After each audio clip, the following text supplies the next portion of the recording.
it's reasonably, at least it's kept within the limits, size. It's performance oriented, whether they can perform because of the structural features, that's another matter. And thirdly, education subject has been brought together. I find that very significant. But I saw there was a slight bit of backlash against the slashing of the Ministry of Women's Affairs, especially by women's activists, and also the assignment of the ministry or the institutions that used to fall under the Ministry of Women's Affairs to a cabinet minister who has quite a low rating on sites that rate parliamentarians as far as their performance in the previous parliament goes. Yes. Actually, if you look at the women's ministry portfolio that I again studied with all the 10 countries, the trend is not women or child ministry but family affairs.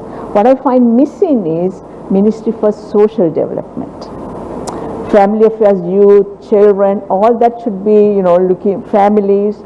Now the trend is to have Ministry for We did have Human a Ministry Affairs. for Social Empowerment, I believe, under former Minister S.B. Dissanayake. Exactly. I think one thing is it's actually brought under the Ministry of Economic Development. Samudri is under the Ministry of Finance, as both the finance side and the economic development. Usually it's separated. Right. So it's all the social affairs are under the Ministry of Finance, so they couldn't find, you could not justify another Ministry for Social Empowerment because the biggest part is Samudri. When that's taken into the Ministry of Finance, then there's no, so it's really, I think it's a weakness, particularly very, I'm glad you brought it up, yes. For social empowerment, we don't have a ministry. And some of the key things that you need, in the coming days, what's going to be really, besides the economic, the growth and inflation and all that, slow growth and inflation, a serious issue is unemployment and the difficulties that families are going to face. So it's good that Ministry of Samudri and it's all taken into economic development, but there's nothing, but we have so many family social issues and they're scattered. So I think that's a problem. I don't really particularly care just having a Ministry of Women separately, but I think Ministry for Social Affairs, Social Development is necessary. And also there was quite a uprising, if I might call it, calling for more women representation in Parliament. Out of the Sri Lanka's population, about 51%, over 50% are women. And when you look at the Parliament, and especially when you look at the Cabinet, doesn't quite reflect that. Do you see this as an issue that has been existing in the country for quite a long time, or do you believe that this will gradually pan itself out in the right direction? No, I think when this government came into power, the campaign, the total culture is not pro-women. So I think I'm not surprised there are few women in the pipeline as MPs, and we have only one woman in the cabinet. But what makes you say that the campaign was not pro-women? We saw almost an equal number of women candidates being presented from both of the leading parties. Yes, but I think generally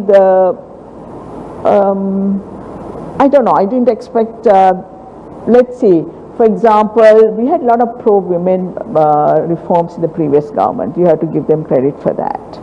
But there was no support from the opposition at that time. They were always trying to reduce the percentage quota for women when they were in opposition. So I didn't expect this government to be, we really did not focus on that. We really want to have a lot of other issues, like bigger issues like democracy and good governance issues that we have to deal with in this government. So also there are no women. Yes, that's a long struggle, but there are bigger battles, I think. There are bigger battles that must be won before. Dr. Gamage, when speaking about the cabinet of ministers, again, this generally we see there is a cabinet minister. This is what we saw throughout all the past cabinets. There is a cabinet minister, and then there is a state minister that falls under the same, almost the same name, the same cabinet portfolio. But this time around, it's quite different. The state ministers have very, very specific duties. Do you think this is an improvement? or a set? That gives more clarity. Earlier we had deputy ministers who had the same subjects as the minister, and state ministers always had their independent charge. In India they call it minister with independent charge. So the state ministers always got their agencies, for example, forest conservation, forest and wildlife conservation. All the key agencies, the two key agencies are under the state minister. So it's always been the practice. It's just that this time there are no deputy ministers. It's very clear. There's a cabinet minister, and some of the portfolios, some of the parts of the portfolios are assigned, and state minister is given independent charge. No, it's not. It's been done in the past. It's like it's more specific, and no deputy minister confusion this time. They're all state ministers with independent charge. So is this is clearly a step up from what we had before? Yes.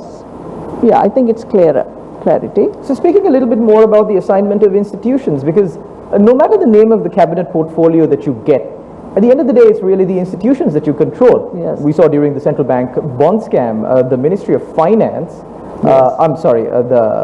the central bank was taken out of the Ministry of Finance and put into the Ministry of Policy Development, I believe. And Lotteries Board was given to Finance. And yes, and Lotteries Board was given to Finance. No, not Finance, Foreign Affairs. Foreign Affairs, yes, Yes. exactly, Foreign Affairs. Right. So some weird allocations of institutions as far as they go, not really falling under the ambit covered by the ministry that the minister has been appointed to. This time around, do you see any anomalies as such? Yes. Actually, everything else is fine, but something very, very disturbing that I find is what used to be, what should be in the Internal Affairs Ministry. The police, the divisional secretariats, the district secretariats, divisional secretariats, and the Grama Nidharis, they've all been taken over by the Ministry of Defense, which is most unusual. So the whole public administration is now under Ministry of Defense. Because there is a Minister of Public Administration, but they've been given some insignificant agencies, the Pensions Department and Institute of or the training programs, things like that. The key Internal Affairs Public Administration is now directly under the Ministry of Defense. This is something I think we should debate, we should talk about, and really address, because these are the key information sources, so the company, registrar of companies, registrar of persons, and the internal external controls, the immigration and immigration control, all those are under the Ministry of Defense now. This is most unusual. So this is an extreme concentration of power and information gathering power. So we really, it can be used for, because this is a very difficult situation that we are going to face in the next few years. And maybe, we may need a really sort of war room kind of mentality in that cabinet, and some concentration of power I can understand. But this is But Dr. Gama, what if I put this extreme question to you like this? Now, previously, before President Maithripala Sirisena, before actually the 19th Amendment came into force, the President had the prerogative to assign to himself any ministry of his choice. However, the 19th Amendment limited that. And this time around, even though, according to the 19th Amendment, the President cannot hold any ministries, President Gotabaya Rajapaksa has assigned to himself the Ministry of Defense. Now, we had, Farah Shaukat Ali spoke with the Minister of Justice, President's Counsel Ali Sabri, and he said that the amendment that was made in the 19th Amendment to the Constitution, stating that there cannot be, the President cannot hold the Ministry of Defense, is ill-founded, because it goes against articles of the original Constitution that says the President is the head of the Triforces. And so in that context, due to the lack of a power to assign any other ministry to him under the Constitution, after the 19th Amendment to the Constitution, don't you think that the President was thinking about assigning these ministries to him under the Ministry of Defense because of that? Well, because of that very reason. He cannot assign to himself the Ministry of Public Administration. So, if you look at the Constitution, he cannot. I think they're building the argument in case there's a case to interpretation of the Constitution. But simple explanation is no. Simple, you cannot, the President cannot hold any portfolio. And of course, it was not gazetted. When you look at the Gazette, where they gazetted the ministers, the President's name is not there. So right now, we have a state minister for defense, and we don't have a minister name for defense.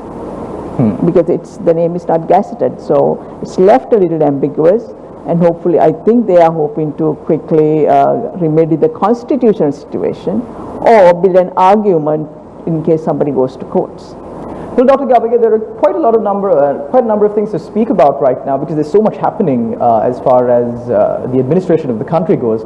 The appointment of the cabinet was big news a couple of weeks ago, but now we're even speaking of bigger news. The 19th Amendment to the Constitution is to be repealed, and it was quite made clear by Professor GL Peiris yesterday when he spoke. He also gave us a little bit of a hint on what sections will be repealed and how they will be replaced, how they might be replaced, how they could be replaced.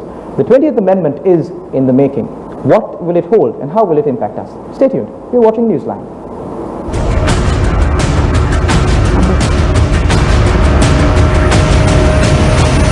Newsfirst, Newsline. Newsfirst, Newsline. Welcome back. If you're joining us just now, you're watching Newsline on TV1. We're in discussion with Dr. Sujathagama Gay, and before the break we promised you a discussion about the 19th Constitutional Amendment and the proposed 20th Amendment to the Constitution. Now, Dr. Gama Gay, this government that has been appointed campaigned heavily on the promise of repealing the 19th Amendment to the Constitution as well as introducing an entirely new Constitution. And to the credit of this government, they have so far stayed true to the promises that they've kept. Like you pointed out before, they've assigned the ministries, the cabinet ministries, in quite a better way, if I may put it so simply, and as promised by the manifesto of President Gotabaya Rajapaksa. However, my question to you is, since the government already has power over the entire executive, president, and the legislature, they have over 2/3 majority. Instead of bringing out an entirely new constitution, what's the hurry in amending the 19th? That is a good question, because the government, if the government, whatever program it wants to do, it has enough, all it needs is a simple majority, and it has more than a simple majority. And as I said, there is extreme concentration of power in the cabinet. The Minister of Finance, Ministry of Defense, Ministry of Urban Development, all this held by 2 people. So let's suppose that, you know, 2 people from the same family. So same family, the Prime Minister and the 140 President. institutions held by relatives. And I said parts of internal affairs. Well and good. This is a difficult times. These 2 people, well, if they steer us out of this morass, it's really, I mean, we had negative growth in the first quarter, even before COVID. And government's income has gone down. And we've been falling short of our expected so we really economic need growth rate. Strong leadership. Fine. But in a democracy, what we have is, we need balance. The parliament, you know, people might say they are scoundrels, you know, but parliament is a structure. But I don't think you can accuse this parliament of being scoundrels, as people said before. No, doesn't matter, but I'm saying parliament as an institution exactly. is extreme, and we have processes, and the parliament approves the funds that the executive spends. So the parliament is weakened, and we spend so much more money. We elect 1 person as president, and we spend much more money to elect 225 people for the parliament, to balance the executive.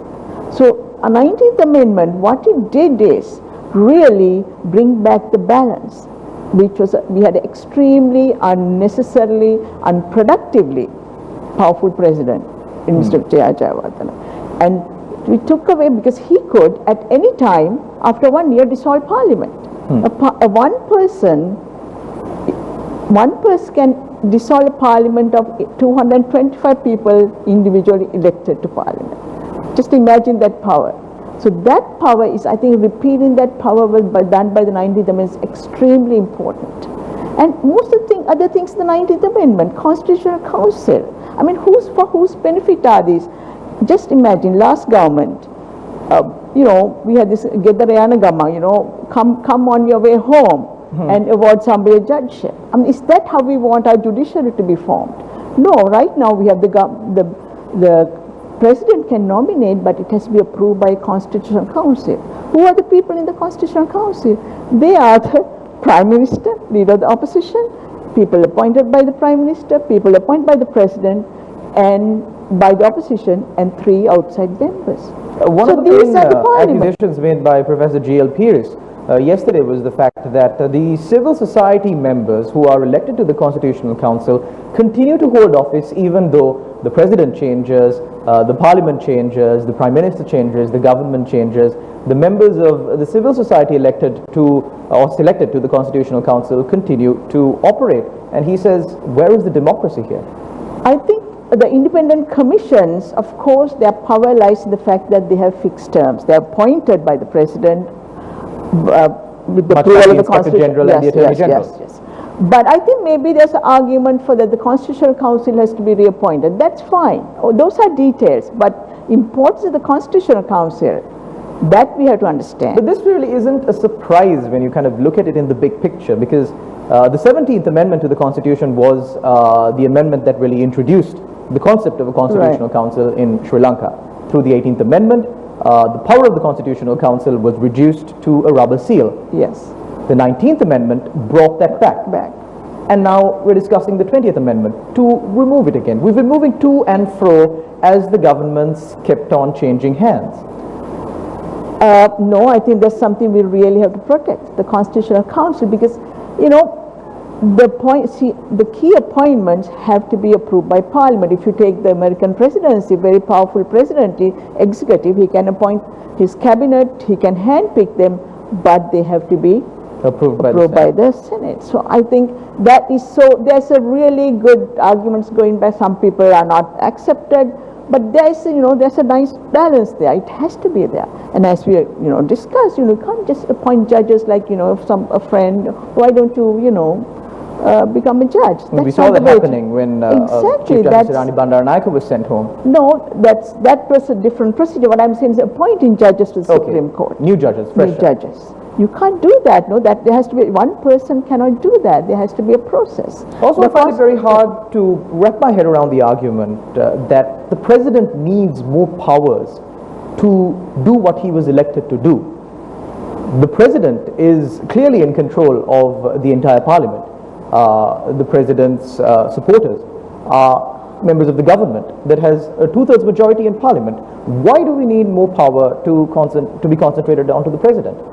And also in the midst of discussions regarding a new constitution, what is your view? Do you think it's better for the 20th Amendment to be put forward or for an entirely new constitution to be drafted? I mean, the 19th Amendment has technical difficulties, and I think, but I think a new constitution, particularly the status regarding provincial councils, I think it's all right to have introduced a new constitution, but whatever it is, the spirit of the 19th, I think people have to understand that. The 19th Amendment is not for anybody, it's for the people of this country, so that we have some justice, so that our judiciary is independent. And our parliament is not just a rubber stamp, but the parliament we elect after going through so much. So how much did we spend for this election? Dr. Gamage, we're in our final few minutes of the show, and I'm going to put forward quite a hard question, but a practical question that will probably help our viewers out there. This is a question that I grapple with every day. Now, the parliament has already been given a 2/3 majority. We've not had such a strong parliament, such a strong administration for quite a long time. They control the local governments. Provincial councils are, of course, not active as of yet. Technically, the entire country is under the control of the Sri Lanka Podujana Peramuna right now. So whatever they say goes.